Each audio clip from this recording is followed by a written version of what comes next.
सम्पूर्णमा नमस्ते। मेरो नाम प्रदीप तामाङ, मेरो घर चाहिँ सिन्धुली। मैले bachelors in civil engineering Pulchowk engineering क्याम्पसबाट कम्प्लिट गरेँ, 70 to 74 ब्याच। र हाल पुल्चोक इन्जिनियरिङ क्याम्पसमै मास्टर्स इन स्ट्रक्चरल इन्जिनियरिङ पनि अध्ययनरत छु।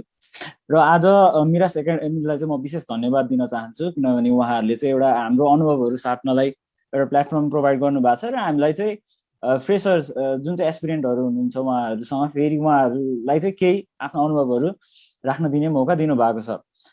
सर्वप्रथम सुरुमा चाहिँ म लोकसेवा भनेको चाहिँ के हो भन्दाखेरि, यहाँ सबैजनालाई धेरैले त थाहा नै होला, सरकारी निकायबाट चाहिँ तलब भत्ता पाउने, सेवा सुविधा पाउने र त्यसको बापत हामीले चाहिँ सरकारलाई सरकारको वर्कमा आफ्नो स्किलले भ्याएसम्म चाहिँ कन्ट्रिब्युट गर्ने कुरा हो लोकसेवा चाहिँ। र लोकसेवा किन जोइन हुने भन्ने कुरा रहन्छ, किनभनेदेखि किन लोकसेवा जोइन गर्दैछ भने चाहिँ पछिसम्म तपाईँलाई कन्टिन्युअल इफोर्ट दिइराख्नलाई चाहिँ मद्दत पुऱ्याउँछ। त्यो एउटा रिजनले गर्दाखेरि, जस्तै मैले चाहिँ किन गरेँ भन्दाखेरि, हामी bachelors in civil engineering pass out हुँदाखेरि चाहिँ इमिडिएटली के गर्ने भन्ने कुरा कन्फ्युजन चाहिँ धेरैमा रहन्छ। अहिले पनि अस्ति भर्खरै रिजल्ट आएको छ ब्याचलर्सको। त्यो हुँदाखेरि लोकसेवा चाहिँ एउटा धेरै नै राम्रो चान्स हो जस्तो लाग्छ मलाई, धेरै नै राम्रो अप्सन हो। किनभनेदेखि यसमा फाइनेन्सियल स्टेबिलिटीदेखि लिएर र एउटा सेन्स अफ अथोरिटी पनि प्रोभाइड गर्छ हामीलाई सुरुमै, अनि त्यसै एउटा लेभलको अथोरिटी प्रोभाइड गर्छ, रेस्पोन्सिबिलिटी प्रोभाइड गर्छ, र हाम्रो स्किल्सहरू चाहिँ डेभलपमेन्टल वर्क्स, नेसनको मेजर प्रोजेक्टहरूमा चाहिँ युज गर्छ हामीलाई। र विभिन्न सेवा सुविधाहरू दिन्छन्, जस्तै अध्ययन विधाहरू दिन्छन्। त्यो कारणले गर्दाखेरि चाहिँ आई चोज लोकसेवा, त्यही भएर हो। र लोकसेवाको बारेमा भन्नुपर्दाखेरि चाहिँ हामीले धेरै इक्जाम दिएर आइसक्यौँ र यो धेरै पृथक त छैन, तर पनि हाम्रो एकाडेमिक पार्टभन्दा लोकसेवा चाहिँ अलिकति फरक छ। किनभने लोकसेवाको नेचर अलिकति कम्पिटेटिभ नेचरको छ। हामी हिजो पास हुनलाई पढिरहेको हुन्थ्यौँ भनेदेखि अब हामीले सबसे बेस्ट हुनलाई चाहिँ हामीले पढ्नुपर्ने हुन्छ। त्यो हुँदाखेरि अलिकति कम्पिटेटिभ नेचरको कारणले गर्दाखेरि चाहिँ अझ बढी एफर्ट चाहिँ हामीले लाउनु पर्ने हुन्छ। त्यसमा अब हाम्रो सिभिल इन्जिनियर धेरैजना यहाँ सिभिल इन्जिनियरै पास गर्नु भइसकेको होला, या भर्खरै पास गर्नुभयो होला, कतिजनाले एटेम्प्ट पनि दिइसक्नु भयो होला होइन। र सुरुमा चाहिँ हाम्रो सिभिल इन्जिनियरिङको केसमा चाहिँ लोकसेवामा तीनटा पार्टमा इक्जाम, तीनटा इक्जाम हुन्छ। सुरुमा हाम्रो अब्जेक्टिभ इक्जाम हुन्छ, जुनमा चाहिँ जेनरल अवेरनेस र एप्टिट्युड गरेर 50 मार्क्सको हुन्छ। अनि त्यसपछि र हाम्रो टेक्निकल पार्टको अब्जेक्टिभ चाहिँ 50 मार्क्सको हुन्छ। त्यस्तै गरी सब्जेक्टिभ पार्टमा जान्छौँ, जहाँ चाहिँ हाम्रो कोर टेक्निकल सब्जेक्टहरूको कुराहरू हुन्छन्। भनेदेखि लास्टमा त्यो दुईटाबाट सेलेक्ट भइसकेपछि चाहिँ लास्टमा त्यो रिजल्ट आइसकेपछि लिखितको अन्तर्वार्ता राउन्ड हुन्छ, जुन चाहिँ 40 मार्कको हुन्छ। र यस विषयमा कुरा गर्दाखेरि चाहिँ सब्जेक्टिभ पार्टमा चाहिँ एबिसिडी गरेर आइरहेको हुन्छ है। त्यसमा चाहिँ अब यो तीनटै इक्जाम चाहिँ फरक नेचरको हुन्छ। जस्तै अब्जेक्टिभ र सब्जेक्टिभ र अन्तर्वार्ताले चाहिँ तपाईँको फरक स्ट्रेन्थहरू र तपाईँले बुझेको डेप्थ अफ नलेज चाहिँ विभिन्न तरिकाले, विभिन्न मेथडबाट चाहिँ तपाईँको बुझाइ चाहिँ चेक गर्छ यिनीहरूले। र यिनीहरू तीनटैलाई चाहिँ सँगसँगै तयारी गर्नुपर्ने हुन्छ हामीले लोकसेवा तयारी गर्दाखेरि। सर्वप्रथम अब लोकसेवा दिने कन्फ्युजन क्लियर भएर क्ल्यारिटी चाहिँ चाहिन्छ। तपाईँ लोकसेवा दिँदै हुनुहुन्छ भने तपाईँ चाहिँ अब म यो पनि गर्छु कि भनेर दोधारे मनस्थितिमा हुनुहुन्छ भनेदेखि त्यसले चाहिँ अलिकति तपाईँलाई ब्याक गराउँछ। तपाईँको एफर्ट चाहिँ तपाईँले 100% दिन सक्नुहुन्न त्यो केसमा। त्यही भएर सबसे महत्त्वपूर्ण चिज सुरु गर्दै हुनुहुन्छ भनेदेखि लोकसेवा के हो र किन लोकसेवा जाने र अब लोकसेवा नै दिने भन्ने चाहिँ क्ल्यारिटी चाहिँ 100% हुनुपर्छ, जसले गर्दा तपाईँले 100% एफर्ट चाहिँ दिन सक्नुहुन्छ। र त्यो एउटा क्ल्यारिटी माइन्डसेट बनाइसकेपछि तपाईँहरूले अब चाहिँ बल्ल लोकसेवा तयारी सुरु गर्न थाल्नुहुन्छ। त्यसको लागि अब विभिन्न खाले सुरुमा त वर्क हुन्छ, प्रिपरेसनहरू गर्न थाल्नु पर्यो। र त्यसमा दुई तरिकाले चाहिँ हेर्न सकिन्छ। एउटा एकाडेमिक पार्ट जुन चाहिँ किताबहरूदेखि लिएर कसरी पढ्नेदेखि लिएर कुरा आउँछ भनेदेखि त्यो बाहेकको नन एकाडेमिक पार्ट चाहिँ, जस्तै कस्तो सुरुमा त अब तपाईँसँग कम्पिटेटिभ एटिट्युड हुनु पर्यो होइन। जस्तै हामी धेरैजना चाहिँ ब्याचलर्समा पास हुने गरी पढ्यौँ, एभरेज लागिरहेको हुन्छ र क्र्याक गर्न सकिएला त भन्ने एउटा दुविधा आफैमा सेल्फ कन्फिडेन्स नहुने कुराहरू हुन्छन्। तर ती कुराहरू चाहिँ केही पनि होइन, कम्पिटेटिभ नेचरमा गएर तपाईँले मेहनत गर्दै हुनुहुन्छ भनेदेखि तपाईँले स्योरै अचिभ गर्न सक्नुहुन्छ। त्यहाँ भनेको चाहिँ मेहनत देखिनु पर्यो। र धेरै केसमा चाहिँ कस्तो देखिन्छ भन्दाखेरि यो चाहिँ जान्ने छ, म चाहिँ अलिकति युज छु भन्ने कुराहरू पनि धेरैजनाले चाहिँ सोचिरहेको हुन्छन्। त्यसले गर्दाखेरि पनि तपाईँले 100% दिन नसकेको कुराहरू हुन्छन्। त्यस्तो केसमा चाहिँ जान्ने भन्दा पनि यहाँनिर हार्डवर्कको कुरा आउँछ। जान्ने नजान्ने कन्सेप्ट भन्दा नि जसले मेहनत गर्छ त्यसैले अचिभ गर्ने हो। जतिखेर आज मैले मेहनत गरेँ, मैले नाम निकालेँ, वा मैले मेहनत नगरेको भए मेरो निस्किँदैन थियो। त्यो कुरा भनेको चाहिँ जान्ने नजान्ने भन्दा नि मेहनत गर्ने वा नगर्ने भन्ने कुरा हो, र कुन टाइममा मेहनत गर्ने कुरा। जस्तै यो फेज भनेको तपाईँहरूको करियर डिसाइडिङ फेज हो, कता जान्छ भन्ने कुरा हो होइन। त्यसको लागि चाहिँ यो फेजमा हिजो एकाडेमिकमा हामीले पास हुन पर्दाखेरि पनि इन्जिनियर हुन्थ्यौँ, तर अब तपाईँ एक मार्कले छुट्दाखेरि पनि एक मार्कले छुट्दाखेरि एउटाको नाम निस्किन्छ, एक मार्कले गर्दा एउटाको नाम निस्किँदैन। त्यो भनेको चाहिँ कम्पिटिटिभ इक्जामको नेचर हो। त्यो हुँदाखेरि अब तयारी गर्दाखेरि चाहिँ नन एकाडेमिक पार्टमा सुरुमा एकाडेमिक पार्टमा तपाईँहरूले बुक्सहरू कलेक्सन गर्नुहुन्छ, त्यसको बारेमा म कुन बुक हेर्ने के मैले के हेरेँ भन्ने कुरा चाहिँ म तपाईँहरूलाई सेयर गर्छु एकछिनमा। त्योभन्दा अगाडि नन एकाडेमिक पार्टमा चाहिँ तपाईँले कम्पिटिटिभ एटिट्युड राख्नु पर्यो। त्यसपछि र अर्को कुरा कन्सिस्टेन्सी भन्ने कुरा चाहिँ एकदमै चाहिन्छ यो हाम्रो कम्पिटिटिभ इक्जाममा। किनभनेदेखि तपाईँ 3-4 एटलिस्ट 4-5 महिना चाहिँ तपाईँ consistently regularly 10 to 12 hours a day चाहिँ लगभग यसलाई दिन सक्छु भनेर लाग्नुपर्ने हुन्छ। त्यो सोच नबनाइकन चाहिँ हुन्छ जस्तो मलाई लाग्दैन। कन्सिस्टेन्टली त्यो भनेको सुरुदेखि लास्टसम्म त्यो टाइम चाहिँ तपाईँले लोकसेवालाई दिन सक्नु पर्यो। कहिले धेरै पढ्ने कहिले नपढ्ने त्यो एटिट्युडले चाहिँ अलिकति काम गर्दैन। किनभने हामी यसमा जाने कम्पिटिटिभमा जाने बित्तिकै हामीलाई डिसिप्लिन एकदमै जरुरत पर्छ। त्यो एकाडेमिक डिसिप्लिन चाहिँ एकदमै चाहिन्छ। त्यसपछि अर्को कुरा भनेको हामीले चाहिँ अब त्यसपछि सबै कुरा गरिसकेपछि अर्को कुरा भनेको स्लिप साइकलहरूको कुराहरू हुन्छ क्या। जस्तै तपाईँहरू धेरैजनाले चाहिँ यो स्लिप साइकलले चाहिँ धेरै असर गरिरहेको हुन्छ, धेरैलाई थाहा हुँदैन।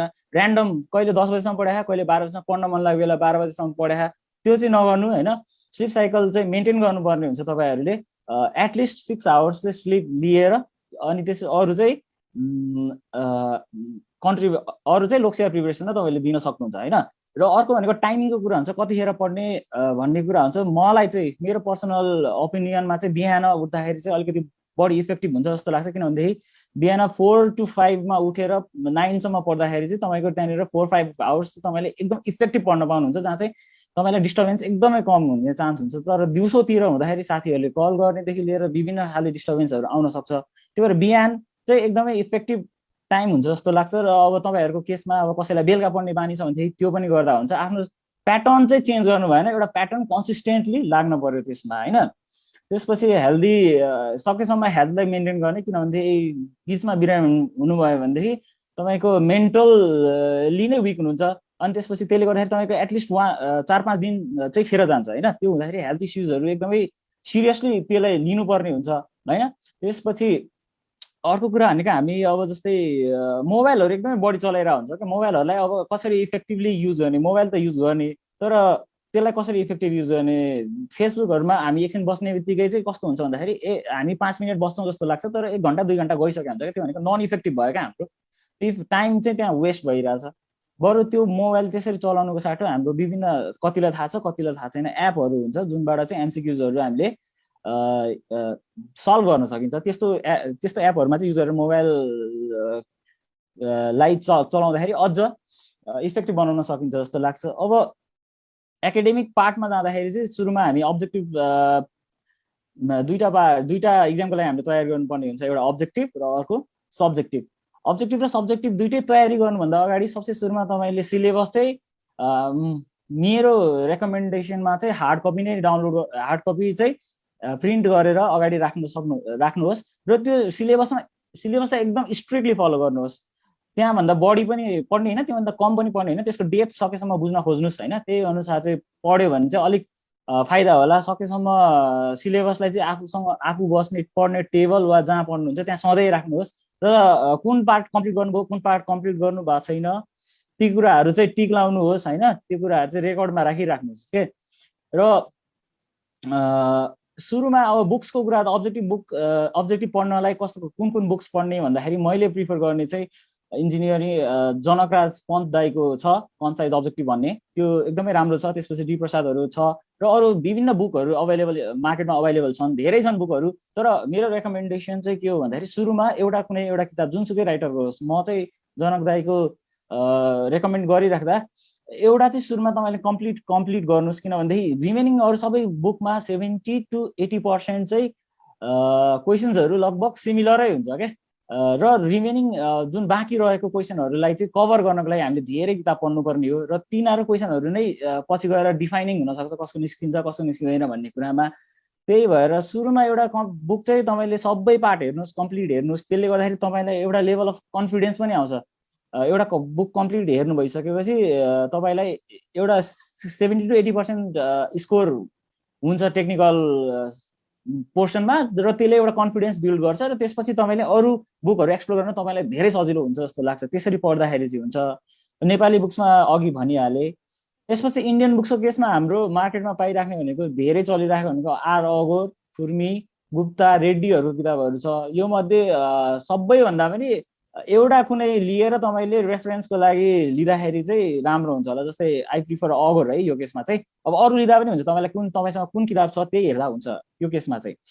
र त्यस्तै गरी अब्जेक्टिभको लागि चाहिँ अब एपहरू पनि छ। इन्डियाविक्स वेबसाइट नै छ www.indiavix.com, जहाँ चाहिँ अब्जेक्टिभ क्वेसनहरू छ र मेजरली त्यहाँ चाहिँ आर अघोरकै क्वेसनहरू छ र त्यसको त्यहाँनिर भित्र चाहिँ विभिन्न कमेन्ट्सहरू पनि छ त्यहाँभित्र, कसरी आइरहेछ त्यो एन्सर भन्ने कुराहरू पनि त्यहाँ डिस्कसनहरू पनि भइरहेको हुन्छ। त्यस्तै गरी रेड्डीको केसमा चाहिँ इक्जाम भेदामा रेड्डीको क्वेसनहरू छ मलाई जहाँसम्म याद भएसम्म होइन। त्यो भएको कारणले गर्दाखेरि चाहिँ यस्तो एप्सहरू चाहिँ तपाईँहरूले जतिखेर तपाईँले चाहिँ अल्छी लागिरहेको हुन्छ, मोबाइल चलाउनु मन लाग्छ, त्यतिखेर चाहिँ यस्तो एप्सको थ्रुबाट अब्जेक्टिभ क्वेसन नै ट्राई गरिराख्नु। त्यसले गर्दाखेरि तपाईँको समय पनि इफेक्टिभ हुन्छ र उस पनि लर्निङ पनि अलिकति इफेक्टिभ हुन्छ। अनि त्यसपछि नेपाली बुकमा अब्जेक्टिभमा मेन प्रब्लम कहाँ आउँछ भन्दाखेरि क्वेसन एन्सर्सहरू विभिन्न बुकमा फरक फरक हुन्छ क्या। त्यो हुँदाखेरि त्यस्तोको लागि चाहिँ तपाईँहरू फ्रेसर हुँदै हुनुहुन्छ, सुरु गर्दै हुनुहुन्छ भने पहिलाको दाइहरूलाई वा पहिला नाम निकालेको वा पहिला ट्राई गर्नुभएकोहरूलाई सोद्धा हुन्छ, किनभने उहाँहरूले धेरै कुराहरू चाहिँ फिगर आउट गर्नु भइसकेको हुन्छ। उहाँहरू त्यही मिस्टेक्सहरूमा अल्झिएर अनि त्यसपछि डिस्कसनको थ्रुबाट उहाँहरूले फिगर आउट गर्नु भइसकेको हुन्छ र अथवा साथीहरू बिच डिस्कसन गरेर कुन चाहिँ गर्ने भन्ने कुरा पनि हुन्छ है त्यसमा। किनभने धेरै मिस्टेकले गर्दाखेरि चाहिँ दुईवटा एन्सर जुधेर चाहिँ मान्छेलाई कुनो भने चाहिँ त्यहाँनिर कन्फ्युजन क्रिएट भएपछि मान्छेलाई अलिकति पढ्न चाहिँ मन नलाग्ने टाइपको पनि हुन्छ है। र कतिवटा केसमा चाहिँ अब्जेक्टिभ केसमा चाहिँ एन्सरहरूको लजिकै भेटिरह हुन्न क्या। तपाईँले एउटा लजिकले सोच्नुहुन्छ त्यो मिलिरह हुन्न, त्यस्तो केसमा फ्रस्ट्रेसन हुने होइन। त्यस्तो केसमा चाहिँ डिस्कसन गर्ने साथीभाइहरूसँग। र कति केसमा चाहिँ अब यो कम्पिटिटिभ नेचरको भएको कारणले गर्दाखेरि एउटा कुरा चाहिँ के भन्दाखेरि तपाईँले बुझ्नै पर्छ, बुझेर नै नाम निस्किन्छ भन्ने कुरा चाहिँ हुन्न। किनभनेदेखि यो भनेको चाहिँ स्कोर गर्ने कुरा हो। जो चाहिँ बढी स्कोर गरेर तपाईँ चाहे बुझेर गर्नुहोस् वा तपाईँले रटेर गर्नुहोस् होइन, तपाईँले त्यसलाई चाहिँ स्कोर गर्ने कुरा हो। यो हामी चाहिँ आउटपुट ओरिएन्टेड हुनु पऱ्यो क्या यो केसमा। यो अब्जेक्टिभ के अरे कम्पिटेटिभ इक्जाम दिँदाखेरि बुझ्दा एकदमै राम्रो। कति केसहरू चाहिँ कति क्वेसनहरू चाहिँ नबुझेको केसमा तपाईँहरूलाई रट्न सजिलो हुन्छ। मैले एकदमै उस भनेर भनेको यो मोरल्ली भन्दा पनि हुन्छ भनेदेखि तपाईँले रट्दा पनि हुन्छ। अनि त्यसपछि पछि रटिसकेर याद भइसकेपछि पछि तपाईँलाई बिस्तारै तपाईँले त्यो कुरा बुझ्न थाल्नुहुन्छ क्या, किनभने त्यो धेरै खेल्न थाल्छ दिमागमा। र अर्को कुरा भनेको अब्जेक्टिभ क्वेसनहरू बुकमा ट्राई गर्दै गर्दाखेरि चाहिँ टिक लाउँदै जानुहोस्। मिस्टेक भएको क्वेसनहरू टिक लाउनुहोस्, एकचोटि टिक लाउनुहोस्, अनि अर्कोचोटि ट्राई गर्दा फेरि मिस्टेक भएकोहरूलाई दोस्रोचोटि टिक लाउनुहोस्। त्यसरी तपाईँले कुन क्वेसन कतिचोटि बिगार्नु भयो अनि कति सुधार आयो त्यो कुराहरू चाहिँ तपाईँले कम्पेरिटिभ आफैलाई चाहिँ कम्पेयर आफ्नो चाहिँ प्रोग्रेस कस्तो भइरह त्यो चेक गर्न सक्नुहुन्छ जस्तो मलाई चाहिँ लाग्छ। त्यसपछि अब्जेक्टिभको विषयमा लगभग यस्तै कुराहरू हुन् लगभग होइन। धेरै कन्फ्युजनहरू आउँछन् र ती कुराहरूलाई चाहिँ डिस्कसनको थ्रुबाटै र कन्सल्ट जसले चाहिँ ट्राई गरिसक्नु भएको निकाल्नु भएको वा ट्राई गर्दै हुनुहुन्छ उहाँहरूसँग कन्सल्ट गर्दा हुन्छ। त्यसपछि हामीसँग आउँछ सब्जेक्टिभ पार्ट। अब अब्जेक्टिभ पार्ट र सब्जेक्टिभ पार्टमा चाहिँ के हुन्छ भन्दाखेरि अब्जेक्टिभ पार्टमा चाहिँ हामीले पढ्छौँ बुझ्छौँ अनि त्यसपछि लगभग क्वेसन्सहरू त्यही फर्मेटमा आइरहेको हुन्छ। त्यो पुरानो क्वेसन हेऱ्यो भने चाहिँ लगभग 60 to 70% मिलिरहेको हुन्छ, नयाँ क्वेसन थोरै आउने हो। त्यसको लागि तपाईँले एकदमै एक्स्ट्रा एफोर्ट लाउनु पर्ने हुन्छ। तर सब्जेक्टिभ पार्ट चाहिँ कस्तो हो भन्दाखेरि यसको नेचर चाहिँ पढेर मात्रै पनि पुग्दैन, तपाईँले पढ्न पनि पर्ने हुन्छ। त्यसपछि त्यसलाई पढेको कुरालाई तपाईँले बुझ्नुभयो तर तपाईँले डेलिभर गर्न सकेन भनेदेखि त्यहाँनिर चाहिँ काम छैन सब्जेक्टिभमा। किनभने तपाईँले पढेर बुझेर त्यसपछि त्यसलाई डेलिभर पनि गर्न सक्नु पऱ्यो क्या सब्जेक्टिभ पार्टमा। अब्जेक्टिभमा त तपाईँको एबिसिडी आउँछ, तपाईँले बुझेपछि पुग्यो। तर सब्जेक्टिभ पार्टमा त तपाईँले लेख्न पर्ने हुन्छ, त्यो कुरा चाहिँ डेलिभर गर्नुपर्ने। तपाईँले पढेको कुरा चाहिँ इफेक्टिभ वेमा राइटिङ गर्नुपर्ने हुन्छ। रिडिङ यसमा चाहिँ अब रिडिङ र राइटिङ दुइटै इफेक्टिभ वेमा गर्नुपर्ने हुन्छ। र सब्जेक्टिभ तयारी गर्दाखेरि चाहिँ सर्वप्रथम तपाईँहरूले अब धेरै समय छ भनेदेखि नोट्सहरू आफ्नै नोट्सहरू पर्सनल नोट्सहरू बनाएर पढ्दा पनि हुन्छ। त्यसले गर्दाखेरि तपाईँलाई पछि रिभाइज गर्नलाई चाहिँ एकदमै सजिलो हुन्छ। आफ्नै नोट्स हुन्छ, त्यसले गर्दाखेरि फेमिलियर हुन्छ र पछि एकदमै सजिलो हुन्छ। तपाईँसँग इनफ टाइम छैन, तर कति केसमा चाहिँ धेरैजनाले ढिला पनि सुरु गर्नुहुन्छ। कति केसमा त्यो केसमा चाहिँ मैले चाहिँ अहिले चाहिँ बजारमा धेरैवटा सब्जेक्टिभ बुक्स पनि आएको छ। मैले चाहिँ रिफर गर्न पाएको छैन, त्यो हेर्न पाएको छैन राम्रोसँग। मैले चाहिँ हाम्रो रिफ्रेसर म्यानुअल पाउँथ्यो, त्यो सानो सानो किताब हुन्थ्यो। ती किताबहरूबाट ती किताबहरू चाहिँ किनेर ती किताबहरूमा चाहिँ अनि सिलेबस अनुसार चाहिँ कुन कुन टपिक चाहिँ मलाई चाहिन्छ त्यो नोट्सहरू नबनाउन सकेको केसमा चाहिँ मैले गर्दाखेरि चाहिँ ती टपिकहरूलाई चाहिँ सेलेक्ट गरेर अनि ती टपिकहरू चाहिँ त्यो बुकबाट पढेर चाहिँ गरे हो। अनि नोट्स नबनाउँदा एउटा चाहिँ अलिकति बेफाइदा जस्तो चाहिँ कस्तो हुन्छ भन्दाखेरि तपाईँलाई नलेखिकन पढ्दाखेरि चाहिँ निन्द्रा आउने, किनभने कन्टिन्युस पढिराख्नु भएको हुन्छ, 4-5 2-3 घन्टा पढिराख्नु भएको हुन्छ, तपाईँलाई निन्द्रा लाग्ने कुरा हुन्छ, ती कुराहरू हुन्छ। त्यसको लागि चाहिँ लेखेरै पढ्दा तपाईँ कुनै एउटा बुकबाटै पढ्नु भइरहेको नोट्स नबनाइकन भने पनि सानोतिनो कुराहरू चाहिँ लेख्दै गर्दाखेरि चाहिँ तपाईँलाई निन्द्रा नलाग्ने कुराहरू हुन्छन् है।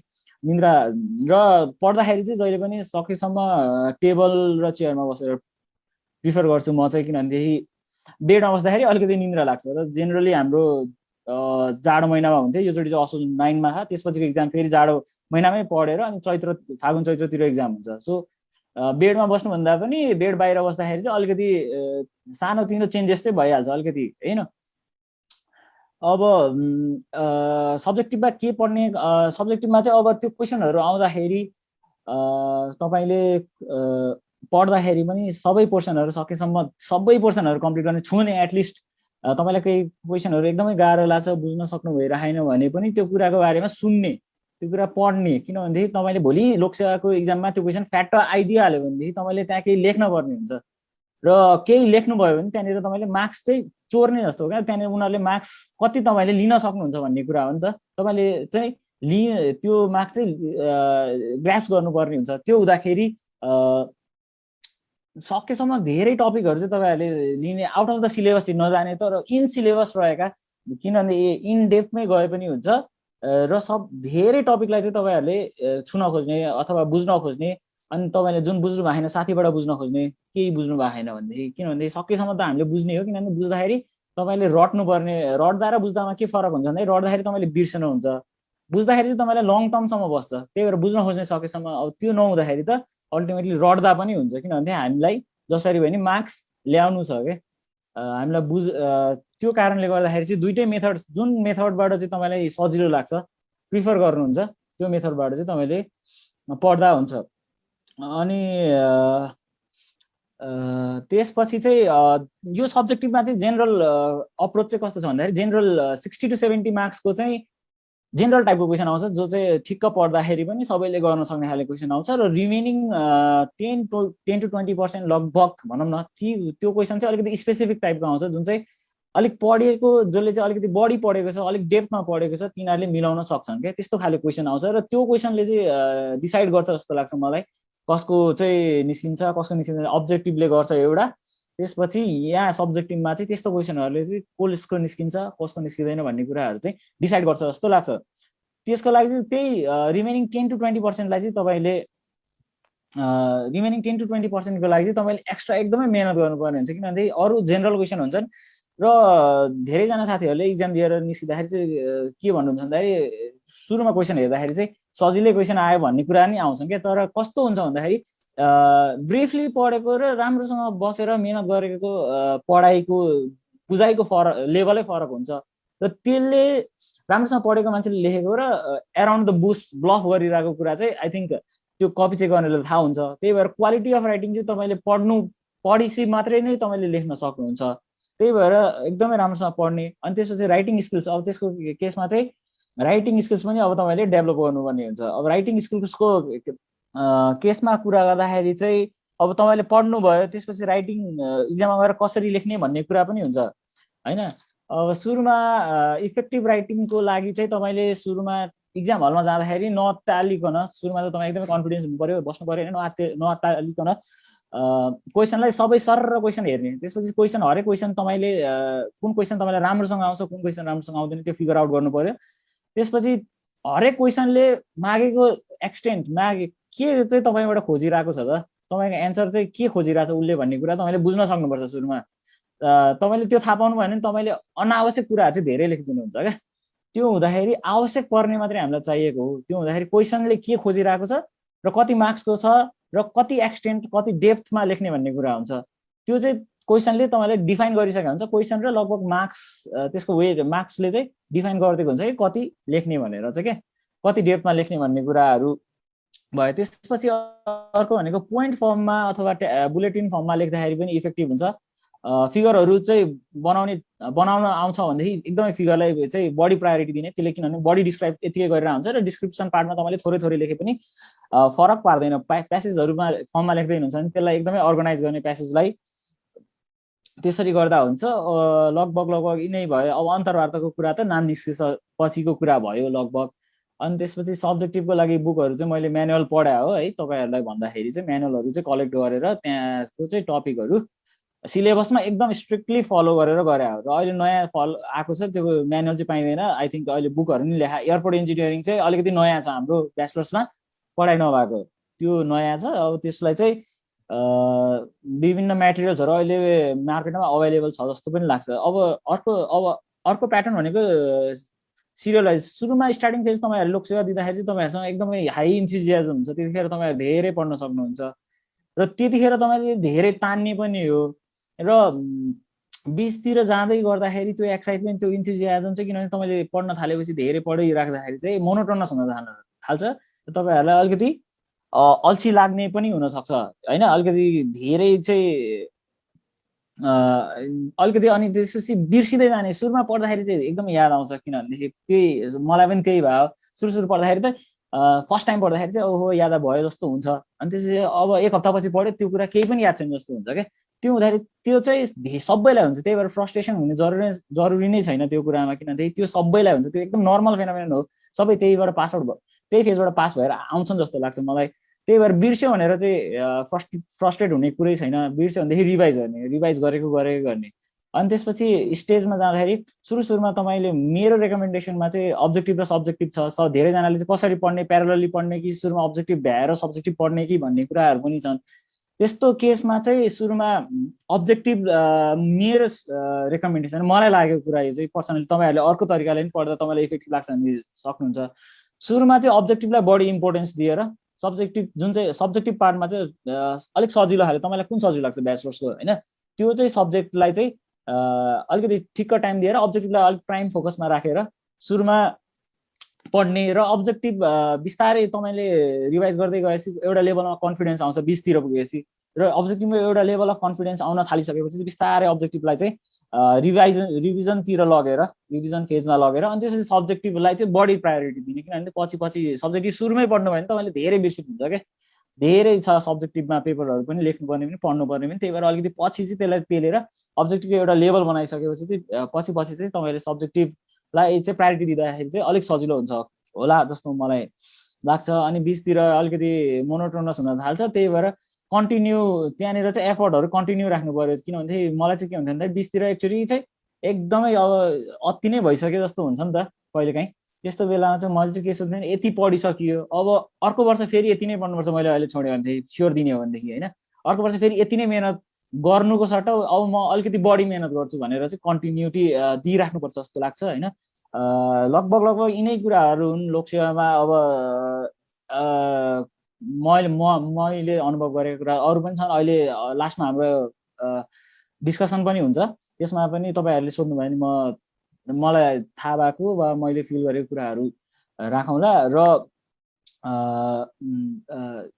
अल्टिमेटली अब यो तयारी गर्दै जाँदाखेरि चाहिँ गाइडेन्सको पनि जरुरत हुन्छ क्या।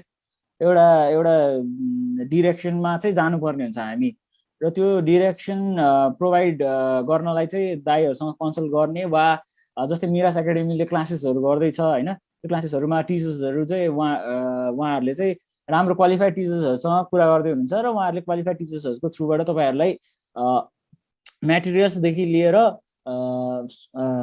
पढाउनुहुन्छ होइन। त्यो हुँदाखेरि त्यसले एउटा प्रपर गाइडेन्स दिन्छ जस्तो मलाई लाग्छ। र त्यसको लागि चाहिँ विशेष अहिलेलाई चाहिँ यो मेरो भावनाहरू राख्न चाहिँ पाएँ त्यसको लागि मलाई धेरै खुसी लागेको छ। र सबैजना यहाँ उपस्थित हुनुभएको सबैलाई लोकसेवाको अग्रिम शुभकामना र र धेरै मेहनत गर्नुहोस्, नाम अवश्य निस्किन्छ जस्तो लाग्छ। र एभरेज स्टुडेन्ट्स हामी नै हो होइन, हामी पनि त्यही हो, एभरेज स्टुडेन्टबाट अहिले आउँदाखेरि अलिकति मेहनत गर्दाखेरि एउटा प्याटर्न फलो गर्दाखेरि चाहिँ यहाँसम्म आइएको छ र तपाईँहरूलाई पनि यसै स्थानमा भावी दिनहरूमा देख्न पाऊँ भन्ने लाग्छ। सबैलाई अग्रिम शुभकामना, धन्यवाद।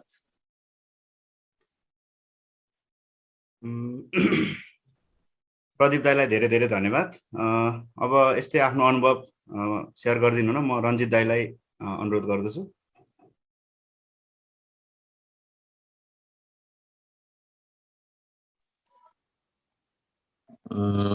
गुड इभिनिङ सबैजनालाई। धन्यवाद प्रदीप साथी र मिराज एकाडेमी जसले आज अर्गनाइज गरेको छ यो कार्यक्रम। सर्वप्रथम आफ्नो परिचयबाट सुरु गर्छु। मेरो नाम चाहिँ रञ्जित शाह हो, घर रौतहट। मैले चाहिँ ब्याचलर इन सिभिल इन्जिनियरिङ कुल्चोक क्याम्पसबाट 2074 मा पास आउट गरेँ। त्यसपछि मैले अहिले चाहिँ मास्टर्स इन कन्स्ट्रक्सन म्यानेजमेन्ट पनि कुल्चोक क्याम्पसबाटै गर्दैछु। अनि अरू भनेको पहिला म योभन्दा अगाडि चाहिँ 74 मा पास आउट भएर राष्ट्रिय पुनर्निर्माण प्राधिकरणमा 1 वर्ष जागिर गरेँ।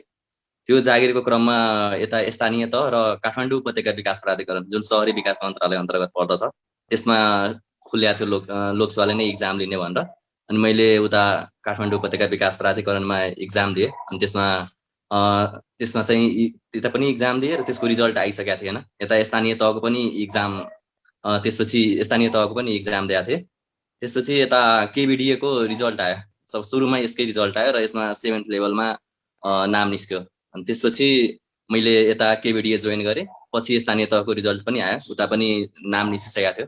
अनि तर मैले उता 7th लेभलबाट 6th लेभलमा अब जानु भएन भनेर उता मैले इन्टरभ्यू दिइनँ भन्नाले। अनि त्यसपछि कार्तिक महिनामा मैले श्रावणदेखि उता जोइन गरेँ र कार्तिक महिनामा लोकसेवा खुलेको थियो। अनि त्यसपछि अचानक सिलेबस पनि चेन्ज भयो। अनि सिलेबस चाहिँ चेन्ज भयो र सिलेबस चेन्जमा चाहिँ के राख्यो भन्दाखेरि जिके आइक्यू पनि राख्यो र सब्जेक्टिभमा पहिला चाहिँ जुनमा जाने मन इच्छा थियो, जस्तै हाइवेमा जाने भए हाइवेको सब्जेक्टिभ मात्रै पढ्नु पर्थ्यो। त्यसपछि के भयो भन्दाखेरि त्यो कार्तिकको सिलेबसमा त्यसपछि सबै सब्जेक्टहरूको सब्जेक्टिभ पनि त्यसमा राख्यो।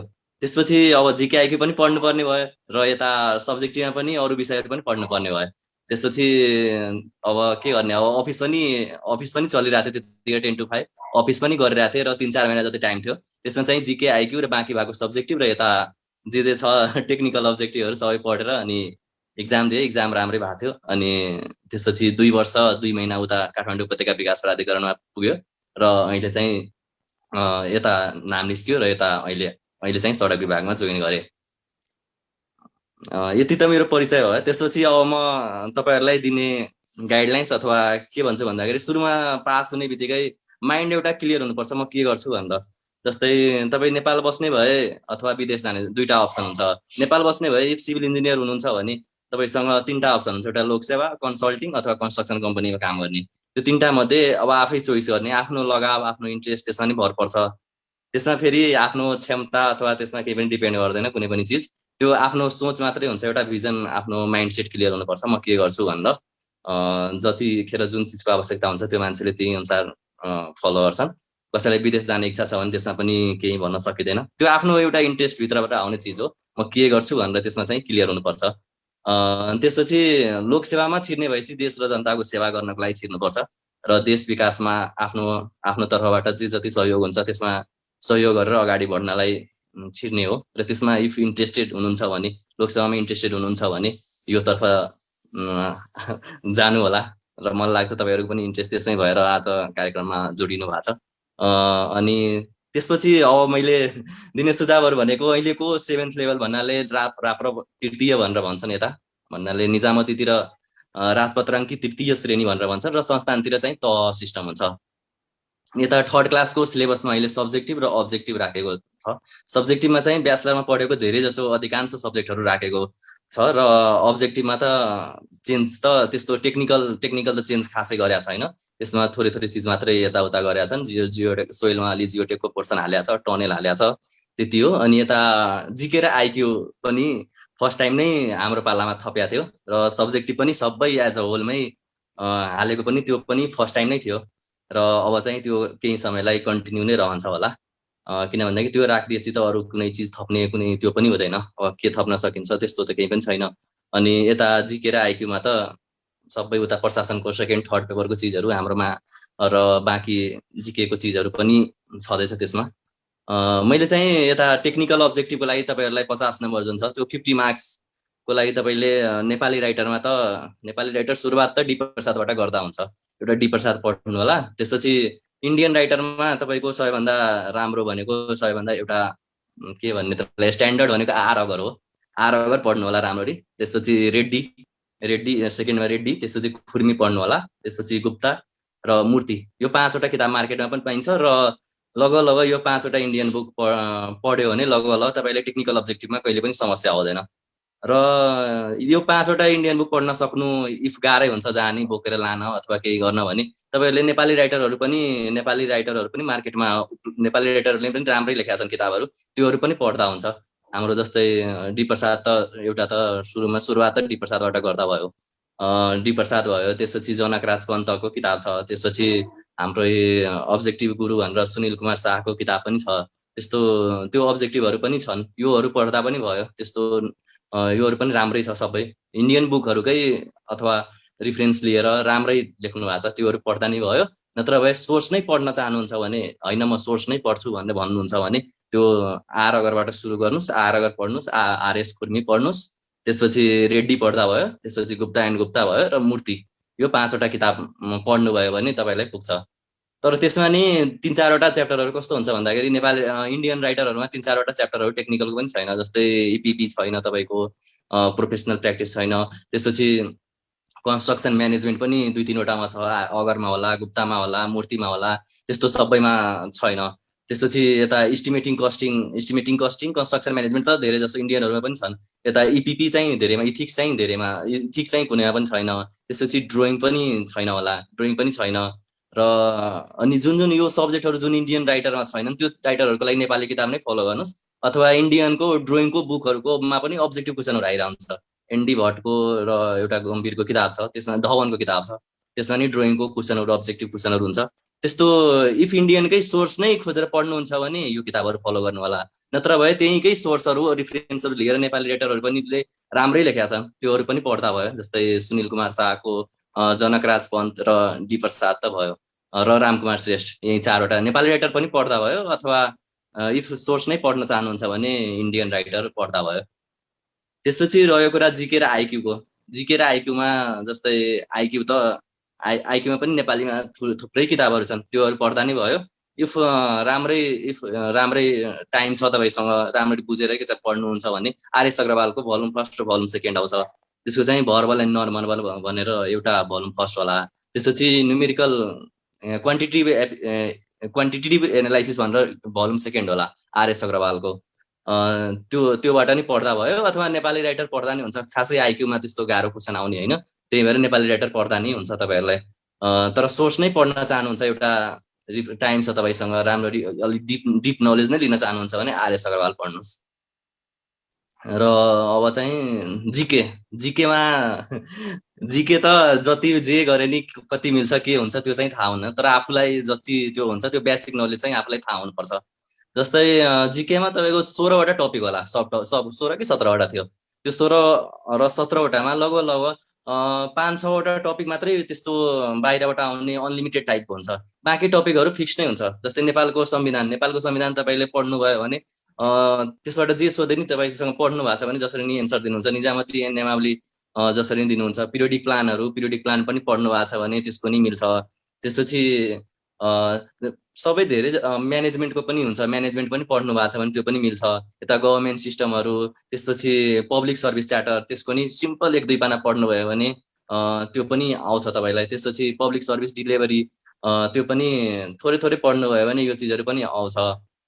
त्यसपछि सस्टेनेबल डेभलपमेन्ट होला, त्यो पनि लगभग फिक्स जस्तै हो भन्नाले त्यसको नि त्यति ब्रोड चाहिँ छैन। ब्रोड त ब्रोड नै हो, तर लगभग 6-7वटा टपिक मात्रै बाहिरको छ जुन कि तपाईँलाई जति पढे नै मिल्छ मिल्दैन भन्ने फिक्स हुँदैन। तर बाँकी टपिकहरू त मिल्छ जस्तो लाग्छ। तपाईँले 25वटा जिकेमा त 10वटा त एकदम सिम्पल तपाईँले समसामयिक करेन्ट अफेयरहरू हुन्छ।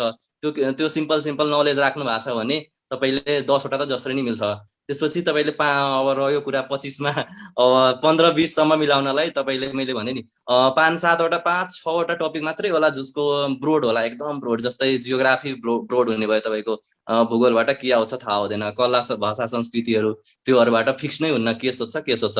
तर यताको सर्टेन लिमिटेड पोर्सनहरू पनि छ, त्यसलाई चाहिँ अलि धेरै फोकस गर्नु होला। जस्तै युएनओ, सार्क, बिमेस्टिकहरू भयो, त्यसपछि मैले जति नाम ल्याएको थिएँ नि, सस्टेनेबल डेभलपमेन्ट भयो, त्यसपछि पब्लिक सर्भिस च्यार्टर भयो, functional scope of public service delivery थियो, त्यसपछि अरू म्यानेजमेन्टको एकाउन्टिङको यो चिजहरू लगभग फिक्स नै हुन्छ। पढ्नुभयो भने लगभग आउँछ नै जस्तो हुन्छ कि। त्यही भएर 5-6वटा टपिक अलिक ब्रोड हुन्छ, तर त्यसमा नि बेसिक नलेज त राख्नै पर्छ। जुनसुकै जिकेको पनि तपाईँले बेसिक नलेज त सबै सम्बन्धी नै राख्नु पर्यो। किन भन्दाखेरि अरूलाई आउँछ र तपाईँले आएन भने तपाईँ त पछि पर्नु भयो नि। कमसेकम बेसिक थाहा छ भने अरूले मिलाएको जति तपाईँले मिलाउनुहुन्छ।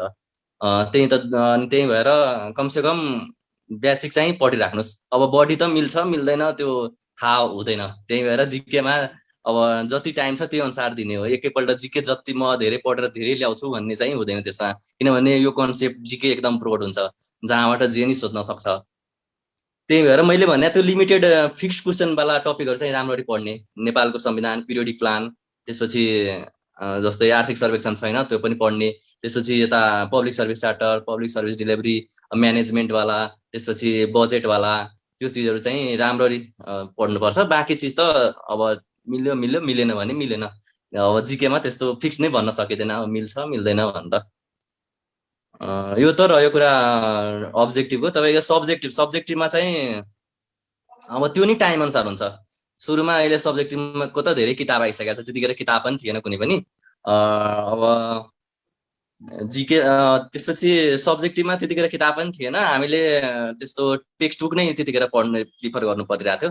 जस्तै स्ट्रक्चरको लागि भयो भने अब आरसिसी स्टिल भयो भने आरसिसीको लागि त्यही इन्डियन बुक एकेजेन त्यतिखेर थियो, एकेजेन नै पढिन्थ्यो। त्यसपछि यता तपाईँको सोइल फाउन्डेसनको लागि अरोरा किताब हामीले पढेका थियौँ। त्यसपछि ट्रान्सपोर्टेसनमा हाम्रै अनिल महाराज अनि दिनेश कुमार श्रेष्ठ किताब पढेका थियौँ। त्यसपछि वाटर सप्लाईमा भगवान रत्न कन्साकरको किताब पढेका थियौँ। सेनिटरीमा एसके निपानेको पढेका थियौँ। अनि भन्नाले एयरपोर्टको त्यतिखेर केही हामीसँग केही पनि थिएन। एयरपोर्टको त हामीले पढ्या भनेको त्यही आइकाओको एडभाइजरी सर्कुलरहरूले निकाल्दो रहेछ आइकाओले। त्यही एडभाइजरी सर्कुलरहरू पढ्दै कसरी के हुन्छ त्यो बिस्तारै नलेज बढ्दै गयो भने त्यही अनि आफैले नेटबाट खोजेर जसरी नि एयरपोर्ट चाहिँ त्यसरी नै पढियो। लगभग एडभाइजरी सर्कुलर धेरै बाक्लो पनि हुन्छ, धेरै त्यसबाट नै पढ्नु भयो। त्यतिखेर त्यो चाहिँ पढ्नुपर्ने बाध्यता थियो, तर अहिले चाहिँ त्यस्तो छैन। अहिले चाहिँ धेरै नेपाली राइटरहरूले किताब लेखिसकेका छन् र त्यसमा एयरपोर्ट पनि राम्रै छ। अनि त्यो पढ्दा नि हुन्छ, त्यतिले नै पुग्छ। अनि अहिले चाहिँ नेपाली राइटरमा डी प्रसादको सब्जेक्टिभ एकदम राम्रो, एकदम सिम्पल र एकदम नर्मल भाषामा छ जस्तो मलाई लाग्छ। त्यतिखेर त आएको थिएन, अहिले भर्खर आएको छ। त्यो चाहिँ त्यो डी प्रसादको नि एकदम राम्रो छ। त्यो सब्जेक्टिभ एउटा फलो गर्दा हुन्छ। र कुनै चिज बुझ्नु भएन भने त्यसको लागि टेक्स्ट बुक प्रिफर गर्नुपर्छ। र टाइम छ भने त सब्जेक्टिभ बुक यो डी प्रसाद अथवा जसको नि नपढ्दा नै हुन्छ। टेक्स्ट बुकहरू नै बेस्ट प्रिफरेबल भनेको टेक्स्ट बुक नै हो। किन भन्दाखेरि जहिले नि सब्जेक्टिभमा प्रत्येक वर्षको प्याटर्न हेर्नुहोस्, 100 आउट अफ 100 क्वेसन तपाईँको कहिले नि किताब अथवा तपाईँको नलेजबाट बन्दैन। लगभग तपाईँले 50-60 मार्क्स चाहिँ तपाईँले आफ्नो किताबबाट जे पढ्नु भएको छ त्यो अनुसारले लेख्न सक्नुहुन्छ। बाँकी 2-3वटा क्वेसन तपाईँको कन्सेप्चुअल टाइपको आउँछ। प्रत्येक वर्षको ट्रेन्ड नै त्यही हो, एउटा अथवा दुईटा त कमसे कम आउँछ। भन्नाले अलि कन्सेप्ट जसले डिपले पढाएको छ, अलि बुझेर पढाएको छ, त्यस्तो क्वेसनहरू एउटा दुईटा धेरै जसो आइरहन्छ। लोकसेवाले क्रिएटिभिटी तपाईँको प्रत्येक सब्जेक्टिभको 10वटै क्वेसन तपाईँले बहु ब्याचलर जस्तो सेम टु सेम चाहिँ त्यस्तो आउँदैन। तपाईँलाई फिल्डसँग रिलेट गरेर अलि कन्सेप्चुअल बनाउन खोजिरहेको हुन्छन्। त्यस्तो घोकेर अथवा त्यो गरेर त्यसरी चाहिँ मिल्छ भन्ने चाहिँ सब्जेक्टिभमा चाहिँ त्यो चाहिँ भन्न मिल्दैन। सब्जेक्टिभमा चाहिँ उसले क्रिएटिभिटी नै चेक गर्न खोजिरहेको हुन्छ। र 50-60 मार्क्स त लगभग किताबसँगै सिक्वेन्स मिलिरहेको हुन्छ। तर किताब जस्तै लेख्दा नि भयो, तर 2-3-4वटा क्वेसन चाहिँ तपाईँको अलिक कन्सेप्चुअल जस्तै हुन्छ र त्यसले नै डिटरमाइन गर्छ मान्छे कहाँ पुग्छ के हुन्छ भनेर। भन्नाले सब्जेक्टिभ पढ्ने बेला कति तपाईँले दिमाग लाएर पढ्नुभयो त्यसमा नि डिपेन्ड गर्छ। जस्तै वाटर सप्लाई पढ्दै हुन्छ, सेनिटरी पढ्दै हुनुहुन्छ भने त्यसलाई रिलेट गर्नुपर्छ फिल्डसँग। हाम्रो नेपालमा के कस्तो प्रावधानहरू के कस्तो भइरहेछ, कुन ऐन कानुनले भइरहेछ, कतिवटा वाटर सप्लाई प्रोजेक्ट छ, सेनिटरीमा के कस्तो प्रावधान छ, हाइवेमै सोध्यो भने हाइवेमै कसरी भइरहेछ, यो दुवैको डिफरेन्स के छ, यो कन्स्ट्रक्सन टेक्नोलोजीमध्ये यो नै हामीले किन चुज गर्यो, कुन बेला कुन युज गर्ने, त्यो अलिक कन्सेप्चुअल फिल्ड बेस्ड सोधिरहेको हुन्छ। फिल्डमा तपाईँले सोइलको कम्प्याक्सन कसरी चेक गर्नुहुन्छ, सबै चिजलाई अलि कन्सेप्चुअल अथवा फिल्डसँग जोडेर सब्जेक्टिभ चाहिँ त्यसरी नै सोधिरहेको हुन्छ। त्यही भएर सब्जेक्टिभ पढ्ने बेला चाहिँ अलि माइन्ड ब्रोड गरेर र त्यसरी नै पढ्नुपर्छ। र सकभर टाइम छ भने टेक्स्ट बुक नै पढ्दा अलि राम्रो हुन्छ। टेक्स्ट बुक पढ्नुभयो भने तपाईँको मैले भने नि एउटा क्वेसन चाहिँ तपाईँको कन्सेप्चुअल जस्तो सोधिरहेको हुन्छ, त्यो चाहिँ मिलाउन एकदम सजिलो हुन्छ। तर त्यो सधैँभरिको लागि हुँदैन। तपाईँले यो सब्जेक्टिभ मार्केटमा एभाइलेबल सब्जेक्टिभ बुक पढ्दा नि पुग्छ त्यतिले तपाईँलाई, त्यो पढेर नि लगभग तर आफ्नो माइन्ड मात्रै ब्रोड गर्नुपर्छ। त्यो पढ्दा नि भयो। अलि क्रिएटिभनेस सोच्नुपर्छ, जुनसुकै क्वेसनमा जुनसुकै च्याप्टरमा नि कहाँ के छ, किन यही चुज भयो भनेर त्यस्तो जुन हुन्छ नि। लोकसेवाले सधैँ घोकेकै अथवा त्यस्तो त्यो लिने त्यस्तो हुँदैन। अलिक क्रिएटिभनेस होस् भनेर प्रत्येक क्वेसनमा क्रिएटिभनेस खोजिरहेको हुन्छ। त्यही भएर तपाईँहरूले डी प्रसादको सब्जेक्टिभ अथवा जुन सब्जेक्टिभ मार्केटमा छ त्यो पढ्दा नि भयो। तर त्यसलाई चाहिँ अलि आफूले एनालाइसिस गरेर पढ्नु पर्यो। र कुनै चिज बुझ्नु भएन भने, कुनै टर्म बुझ्नु भएन अथवा केही बुझ्नु भएन भने त्यसलाई चाहिँ तपाईँहरूले टेक्स्ट बुक नै रिफर गर्नुहोस्। अनि अब टाइम नै छैन भने अब यसले पुग्दैन भन्ने त्यस्तो डराउनु पर्दैन। एउटा कुनै सब्जेक्टिभ बुक पढ्दा नि तपाईँहरूलाई सफिसियन्ट नै हुन्छ। त्यस्तो नपुग्ने अथवा हरेक वर्ष त्यस्तै हुन्छ भन्ने पनि छैन। अब आफ्नो टाइम अनुसार मेन चिज जति मैले भने जति जे गरेँ त्यो आफ्नो टाइम अनुसार हो। सबै पढ्नु नै पर्छ नाम निकाल्नलाई भन्ने छैन। त्यो तपाईँहरूले कसैले एउटा पढेर पनि नाम निकाल्न सक्छ, कसैले सब्जेक्टिभमा टेक्स्ट बुक पढ्नै पर्दैन। यता डी प्रसाद अथवा जुन छ त्यो पढेर पनि नाम निकालेर आउँछ। त्यस्तो मैले त्यो भन्न खोजे होइन। तपाईँहरूको एउटा नलेज चाहिँ डिप हुनलाई मात्रै मैले भन्न खोजे हो। नत्र बाँकी त नाम निकाल्नलाई अथवा धेरै मिलाउनलाई त्यो सबै पढ्नुपर्छ भन्ने पनि छैन। एउटा कसैले डी प्रसाद पढेर पनि नाम निकालिदिन सक्छन्, कसैले उता अब्जेक्टिभमा पनि डी प्रसाद पढेर पनि नाम निकालेका छन्। पास्टमा पनि, अहिले पनि, यसपालि पनि, अर्को वर्ष पनि निकाल्छन्। र सब्जेक्टिभमा पनि सेम केस लागु हुन्छ। तपाईँले मार्केटमा एभाइलेबल किताबहरू पढेर पनि नाम निकाल्न सक्नुहुन्छ। त्यो चाहिँ भन्न मैले खोजे होइन। मैले एउटा आफ्नो भनेर तपाईँहरूलाई एउटा अलिकति धेरै जान्न अथवा नलेज अलिक टाइम छ तपाईँसँग, अलिक डिप जान खोज्नुहुन्छ भने त्यसको लागि मैले यो चिजहरू भने। अब त्यो अनुसार तपाईँले टाइम मिलेसम्म जति मिल्छ त्यो अनुसार पढ्दै जाने हो। एउटा दुईटा कति किताब भ्याउनुहुन्छ त्यो अनुसार समय तपाईँसँग कति समय छ, कति समय दिन सक्नुहुन्छ, त्यसरी अगाडि बढ्दै जानु होला। र सबैको आफ्नो तरिका हुन्छ पढ्ने। त्यो मैले यो पढेँ तपाईँहरूले त्यही पढ्नुपर्छ भन्ने छैन। अब समय अनुसार आफूले बुझ्ने यतिमै तपाईँलाई सफिसियन्ट लागिरहेछ भने त्यतिमै स्टप गर्दा भयो। अब जसरी नि जेसुकै पढेर पनि नाम निकाल्दा नि हुन्छ। र पास्टमा नि र फ्युचरमा पनि त्यस्तो पनि निकाल्छन्। भन्नाले थोरै यही किताब पढ्नुपर्छ त्यही पढ्नुपर्छ भन्ने हुँदैन। सबैको आफ्नो तरिका हुन्छ। र जसरी नि नाम निकाले भयो त्यस्तो त्यो फिक्स हुँदैन यही पढ्नुपर्छ त्यही पढ्नुपर्छ भन्ने चाहिँ छैन। अलि ब्याचलर भन्दा अलि चाहिँ सब्जेक्टिभतिर चाहिँ अलि बढी क्रिएटिभ हुनुपर्छ र टेक्निकलमा चाहिँ अलि बढी माइन्ड चाहिँ अलि याद गर्ने टाइपको हुनुपर्छ। त्यति हो। लोकसेवाले हेर्ने प्रत्येक चिज हो। सब्जेक्टिभमा पनि सब्जेक्टिभले छुट्टै चिजको आकलन गर्छ, अब्जेक्टिभले छुट्टै चिजको, र इन्टरभ्यू र ग्रुप डिस्कसनले पनि तपाईँको छुट्टै चिजको क्वालिटी, प्रत्येक चिजमा तपाईँहरूको क्वालिटी खोजेर हुन्छ र प्रत्येक चिजमा उसले आफ्नो क्वालिटी सर्च गर्छन्। र तपाईँहरूले जुनसुकै तरिकाले पनि त्यसलाई मिट गर्नुभयो भने नाम निस्किन्छ र तपाईँहरूको पनि नाम निस्कोस् भन्ने मेरो चाहना हो। र हामीसँग भविष्यमा फेरि जोडिनुहोस्, त्यही शुभकामना छ तपाईँहरूलाई। र बाँकी चिजहरू हाम्रो प्रदीप साथीले पनि भनिसकेकै छन्। अब उहाँले पनि धन्यवादको पात्र हुन्छ। उहाँले पनि धेरै चिज भन्नुभयो। ल सबै राम्रो चिजहरू भन्नुभयो। सुझाव सल्लाहको लागि उहाँलाई पनि धन्यवाद। ल म यति भन्छु र तपाईँहरूलाई केही क्वेसनहरू पार्टिसिपेन्टहरूलाई अनम्युट गरेर बोल्न मिल्ने बनाइदिन्छु है। अब हाम्रो स्पिकरहरूसँग तपाईँले आफ्नो जिज्ञासाहरू राख्नु होला।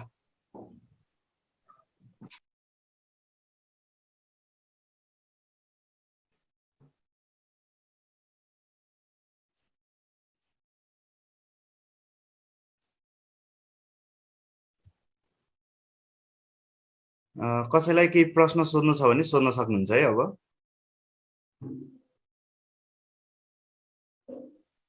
सर नमस्ते। दुवैजना सरहरूलाई मेरो नमस्ते।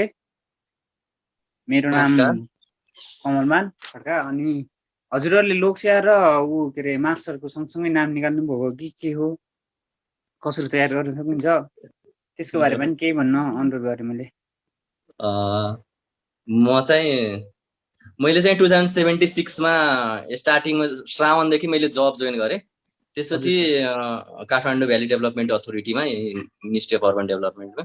त्यसपछि चैत्रमा फागुन 30 गते चाहिँ लोकसेवाको इक्जाम थियो र फागुन 14 गते चाहिँ मास्टर्सको इक्जाम थियो। अनि मैले यता मास्टर्स पहिला सुरुमा मास्टर्सको इक्जाम दिएँ, अनि त्यसपछि उता 30 गते उता लोकसेवाको पनि इक्जाम दिएँ र यता मास्टर्स पनि जोइन गरेँ कन्स्ट्रक्सन म्यानेजमेन्टमा।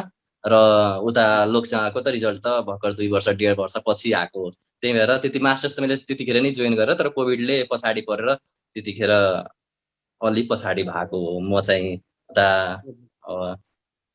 अनि सर, मास्टर्सको यो कुन इन्ट्रान्सको लागि पढ्नुपर्ने कुरा र लोकसेवाको लागि पढ्नुपर्ने कुराहरू केही म्याच हुन्छ त्यस्तो? म्याच भन्नाले सब्जेक्टिभमा जुन जुन टपिकहरू छन् त्यसकै 5वटा च्याप्टर 5वटा सब्जेक्ट चाहिँ उता मास्टर्समा हुन्छ भनेको। वाटर रिसोर्स, ट्रान्सपोर्टेसन, त्यसपछि जियोटेक, त्यसपछि यता हाइड्रोलिक्सवाला वाटर रिसोर्स भनेर भन्छ। वाटर रिसोर्स, ट्रान्सपोर्टेसन, जियोटेक र 5वटा टपिक चाहिँ उता चाहिँ मिल्छ ट्रान्सपोर्टेसन। अनि लगभग त्यही सब्जेक्टिभ पढेकै हुन्छ। अनि त्यसपछि उताको 100 नम्बरमा 50 नम्बर चाहिँ यताको सब्जेक्टिभको अब्जेक्टिभमा सोधेर हुन्छ। अनि 50 नम्बर चाहिँ 40 म्याथ र 10 नम्बर इङ्ग्लिस सोधेर हुन्छ। अनि खासै यताको टेक्निकल सब्जेक्टिभ प्रिपरेसन नै थियो लोकसेवाको लागि। अनि उता मास्टर्सको अब्जेक्टिभ दिन खासै गाह्रो भएन र उता म्याथ पढ्नुपर्ने थियो। म्याथ मैले 1-2 दिन पढेर म्याथ चाहिँ 2-3 दिन पढेर दिएँ।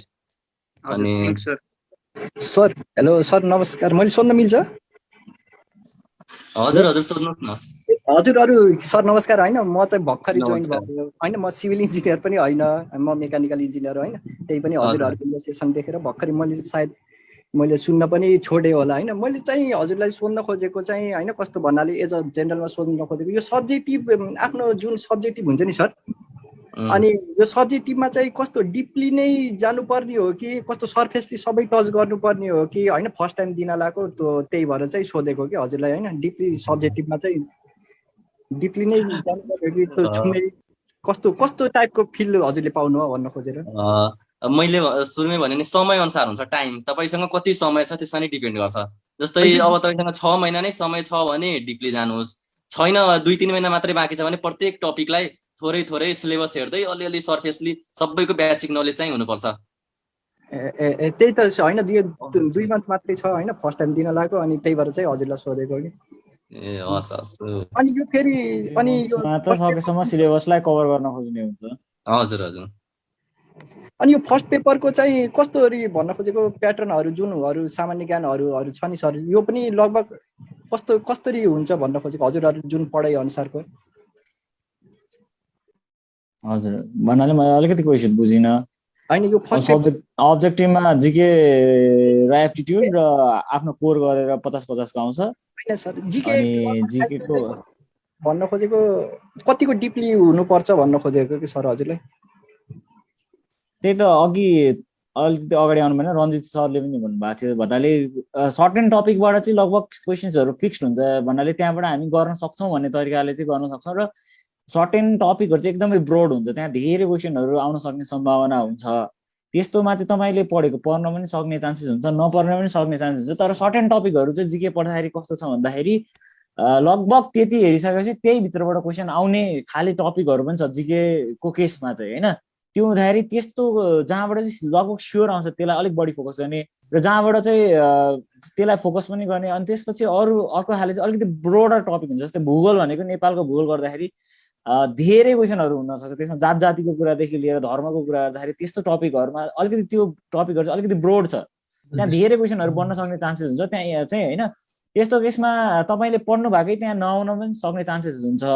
त्यही भएर जहाँ चाहिँ स्योर आउन सक्छ त्यो पढ्नुहोस् र यो जुन एकदमै वाइड छ त्यसलाई पनि एकदमै कभर गर्न खोज्नुहोस्, सकेसम्मको कभर गर्न खोज्नुहोस्, सकेसम्म बढी पोइन्ट नै ल्याउने हो हामीले होइन। त्यो हुँदाखेरि जिके चाहिँ त्यसरी पढ्दाखेरि चाहिँ ठिक हुन्छ होला। जुनबाट बढी आउँछ त्यसलाई चाहिँ एटलिस्ट मार्क्स चाहिँ होल्ड, त्यो त्यहाँबाट चाहिँ स्योर सर्ट तपाईँले ल्याउन सक्नु पर्यो कि। धन्यवाद सर। त्यही हेलो एक्सक्युज मी, हजुर सुन हाम्रो जस रञ्जित दाई भने पिएससी र्याङ्क 1 होल्डर हुनुभयो अनि प्रदीप दाई भनेको पिएससी र्याङ्क 4 होल्डर हुनुभयो होइन। हजुर अब हजुरहरूको पर्सनल एक्सपिरियन्स अनुसार चाहिँ मेन डिटरमाइनिङ फ्याक्टर भनेको चाहिँ सब्जेक्टिभको 100 मार्क्सको हो कि अब एमसिक्युज आइक्यूहरू हो कि मेन हजुरहरूको चाहिँ एक्सपिरियन्स अनुसार डिटरमाइनिङ फ्याक्टर चाहिँ कुन चाहिँ के चाहिँ लाग्छ होला हजुरहरूलाई? मैले भने है त हुन्छ हजुर अब्जेक्टिभमा चाहिँ कस्तो हुन्छ भन्दाखेरि यो हाम्रो बेलामा चाहिँ के भन्दाखेरि सिलेबस चेन्ज भइदियो कि होइन। त्यतिखेर चाहिँ त्योभन्दा अगाडि चाहिँ कस्तो हुन्थ्यो भन्दाखेरि अब्जेक्टिभ सबैको सिमिलर थियो। त्यो प्याटर्नमा जाँदाखेरि पुरानो दादाईहरूदेखि लिएर फ्रेसरहरूलाई फ्रेसरहरूलाई अलिकति गाह्रो पर्थ्यो, किनभने धेरै वर्षदेखि तयारी गर्नुभएको त्यो कोर्ससँग एकदमै एक्वेन्टेड भएको दाईहरूले चाहिँ दिनुहुन्थ्यो र त्यस्तो केसमा चाहिँ एकदमै हाई स्कोर हुन्थ्यो क्या त्यतिखेर अब्जेक्टिभमा। र त्यतिखेर चाहिँ त्यो ट्रेन्ड चाहिँ के थियो भन्दाखेरि अब्जेक्टिभले एकदमै बढी डिफाइन गर्ने, किनभने अब्जेक्टिभमा 90+ मिलिरहेको इन्स्टेन्सेसहरू 90-95 को इन्स्टेन्सेसहरू थियो। रिसेन्ट सिनेरियोमा चाहिँ अस्तिको केसमा चाहिँ के भइदियो भन्दाखेरि सिलेबस चेन्ज भइदियो। त्यो हुँदाखेरि जिके एन्ड एप्टिट्युड पनि आयो। त्यो हुँदाखेरि चाहिँ के भन्दाखेरि धेरैजना इन्जिनियरिङ फिल्डमा चाहिँ कस्तो देख्यो भन्दाखेरि जिकेसँग त्यति साह्रो फेमिलियर नभएको होइन, सानोमा पढियो अलिअलि सोचल न, त्यसपछि जिकेलाई छोडिएको। त्यो हुँदाखेरि अस्तिको फेजमा चाहिँ जिके जसको पहिल्यैदेखि राम्रो छ उनीहरूलाई चाहिँ एकदमै सजिलो भयो। र अब्जेक्टिभमा चाहिँ के हुन्छ भन्दाखेरि तपाईँले क्लियर लिड लिन सक्नुहुन्छ क्या, 1-2 मार्क्सको क्लियर लिड लिन सक्नुहुन्छ क्या त्यहाँनिर, जहाँसम्म मलाई थाहा छ। तपाईँले मिलाउनु भयो भने मार्क्स आयो, मिलाउनु भएन भने मार्क्स गयो। तर सब्जेक्टिभमा चाहिँ के हुन्छ अलिकति सब्जेक्टको प्याटर्न चाहिँ मिनिमम र म्याक्सिमम क्राइटेरिया भन्ने नि सुनिन्छ होइन कति केसमा, त्यो कतिको उस हो। त्यो हुँदाखेरि चाहिँ लगभग तपाईँले राम्रै लेख्नु भएको छ भने समान मार्क्स आउँछ भन्ने कुरा हो सब्जेक्टिभमा। र अब्जेक्टिभमा चाहिँ लिड गर्नुभयो भने चाहिँ त्यसले चाहिँ अझ सजिलो बनाउँछ कि भन्ने कुरा मैले बुझेसम्मको है। अब रञ्जित सरले के भन्नुहुन्छ त्यस विषयमा मलाई? होइन, डिटरमाइनिङ त तपाईँको दुवै हुन्छ। अब कहिलेकाहीँ सब्जेक्टिभमा हेर्नुहोस् कस्तो कहिलेकाहीँ के हुन्छ भन्दाखेरि सब्जेक्टिभमा 10 आउट अफ 10 क्वेसन नै तपाईँको एकदम तपाईँले पढेकै आयो भने तपाईँ जस्तै त सबैले पढाएको छन्, सबैले मिलाउँछन्। तर एउटा क्वेसन सब्जेक्टिभमा तपाईँको न्युमेरिकल सोध्यो, तपाईँले न्युमेरिकल मिलाउनु भयो, बाँकीले मिलाएनन् भने त तपाईँ उनीहरूलाई त लिड लिनुभयो नि। लगभग 10 मार्क्सको क्वेसन छ भने 7-8 नम्बरले त तपाईँले लिड लिनुभयो। अनि अर्को जस्तै हाम्रो बेलामा सिमुलेसन र अप्टिमाइजेसनमा डिफरेन्स के छ त्यसको युज लेख भनेर सोधेको थियो। त्यो क्वेसनहरू पनि धेरै जसोले टर्म नै नसुनेको त्यस्तो भनेर छोडिदिए अथवा केही त्यस्तै अरू चिजहरू लेखेर आए। अनि त्यस्तोमा त तपाईँको इफ दुईटा क्वेसन नै त्यस्तो आयो भने तपाईँले त सब्जेक्टिभबाट त धेरै पछाडि पर्ने र अगाडि बढ्ने पनि देखिन्छ। तर 10वटै क्वेसन कन्सेप्चुअल आयो भने 10वटै क्वेसन एकदम किताबसँगै रिलेटेड आयो भने तपाईँको डिटरमाइनिङ अब्जेक्टिभ नै हुन्छ। तर धेरै जसो फोकस चाहिँ तपाईँ अब्जेक्टिभमै गर्नुहोस्, किनभने सब्जेक्टिभमा त्यस्तो ठ्याक्कै टोटल्ली फरक अथवा टोटल्ली फिल्टर हुने खालको त्यस्तो चाहिँ क्वेसन लगभग त्यस्तो 1-2टा त्यो पनि कहिलेकाहीँ नआइदिन पनि सक्छ। त्यही भएर डिटरमाइनिङ मलाई त अब्जेक्टिभ नै लाग्छ। र सब्जेक्टिभ त पनि हो, तर सब्जेक्टिभ प्रत्येक चोटि अथवा प्रत्येक इक्जाममै सब्जेक्टिभ हुन्छ भन्न चाहिँ त्यस्तो चाहिँ सकिँदैन। अनि सुन्नु न दाइहरु, एउटा मेन क्वेसन भनेको चाहिँ हाम्रो टेक्निकलको एमसिक्यूहरुमा थ्योरी पार्ट पोर्सन धेरै आउँछ कि न्युमेरिकल पार्ट पोर्सनहरु धेरै आउँछ होला? त्यो सर्वेको छ, सर्वेको न्युमेरिकल, स्ट्रक्चर्सहरुको न्युमेरिकल, एस्टिमेटिङ कस्टिङको रेट एनालिसिस न्युमेरिकलहरु छ।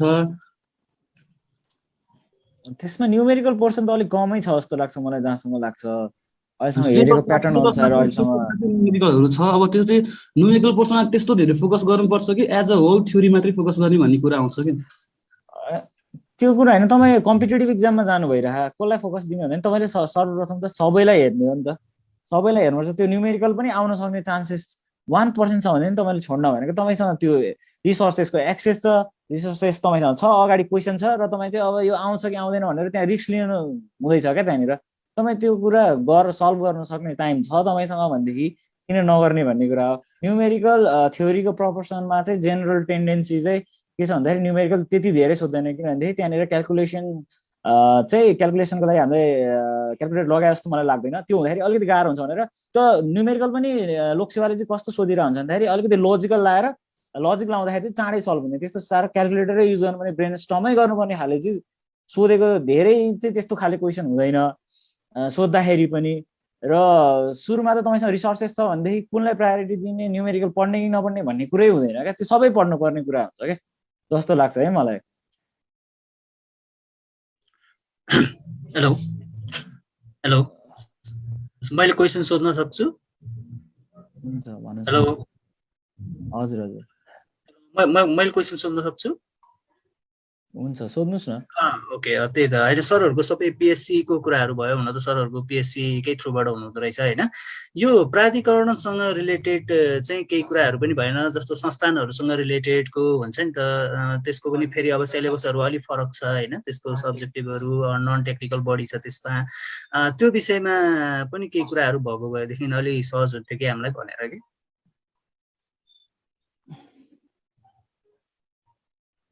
यो प्राधिकरण सम्बन्धीको लागि चाहिँ हामीले छिटै नै फेरि अर्को यस्तै एउटा प्राधिकरणभित्रकै सरहरूलाई व्यवस्था गरेर यस्तै कार्यक्रमको आयोजना गर्दैछौँ होइन। त्यसमा जोडिनु होला। आज चाहिँ विशेष गरी सिभिलको जुन लोकसेवा प्रिपेरेसन छ त्यसमा नै केन्द्रित भएर यो कार्यक्रमलाई अगाडि बढाउँ है। ए हजुर, हुन्छ हुन्छ सर। हाम्रो प्राधिकरणसँगै सम्बन्धित भएर फेरि अब छिटै नै निकट भविष्यमा त्यो पनि हुन्छ, त्यसमा जोडिनु होला नि है। प्राधिकरण र संस्थानहरू। हजुर, संस्थान प्राधिकरणहरूलाई लिएर। हस्, अब यो 10 दिनको स्ट्राटेजी के बनाउनु पर्ने हो? 10 दिन मात्रै छ एक्जाम। असोज 9 को लागि भन्नुभएको? हेलो, सुन्नुभयो सर?